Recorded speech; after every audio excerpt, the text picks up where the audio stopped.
And on the international front, U.S. President Donald Trump said on Monday he was slapping 10% tariffs on imported timber and lumber and 25% duties on kitchen cabinets, bathroom vanities, and as well as upholstered furniture, continuing his tariff assault on global trading partners.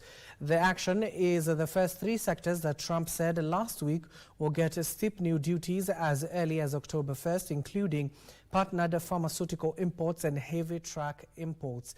Trump signed a presidential proclamation opens new tab laying out his argument that timber, lumber and furniture imports are eroding U.S. national security to justify the new duties under Section 232 of the Trade Act of 1974. Trump's increasing use of Section 232 comes as he awaits a Supreme Court ruling on the legality, opens new tab of his broader reciprocal tariffs on global trading partners, which two lower courts have struck down. The proclamation said the tariff rates would start on 14th of October, but added that duties would increase on 1st of January to 30% for upholstered wooden products and 50% for kitchen cabinets and vanities imported from countries that failed to reach an agreement with the United States. Trump's proclamation said wood products imports were weakening the U.S. economy, resulting in the persistent threat of closures of wood mills and disruptions of wood product supply chains and diminishing utilization of the U.S. domestic wood industry. Trump's proclamation offered some countries that have struck tariff-reducing trade deals with the U.S. some relief from the higher wood products duties. It said that U.S. tariffs on wood products from Britain would be kept at 10% and those from the European Union and Japan would be kept at 15% rates in line with the best tariff rate in those framework agreements.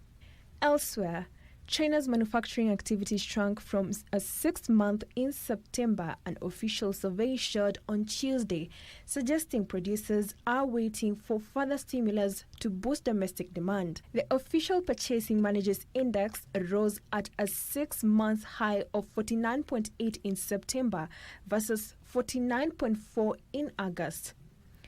Markets remain steady following the data, with attention focused on policymakers' plans for near-term stimulus and a meeting for the ruling Communist Party in October to map out the next 5 years of China's social and economic development. Policymakers rolled out a series of consumer loan subsidies in mid-August, a decision vindicated by separate factory output and retail sales data opens new tab for the month, which saw their weakest growth in 12 months.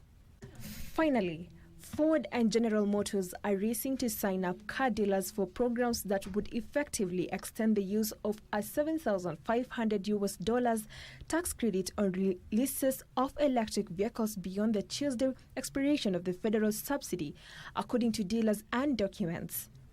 Each company in recent days has rolled out programs to the retailers under which the automakers' financing arm would initiate the purchase of EVs in dealers and documents from their companies. Those down payments will qualify the lending arms for the federal $7,500 tax credit on those vehicles, according to the documents and dealers. From there, dealers would offer leases on these cars to retail customers as usual for the several more months.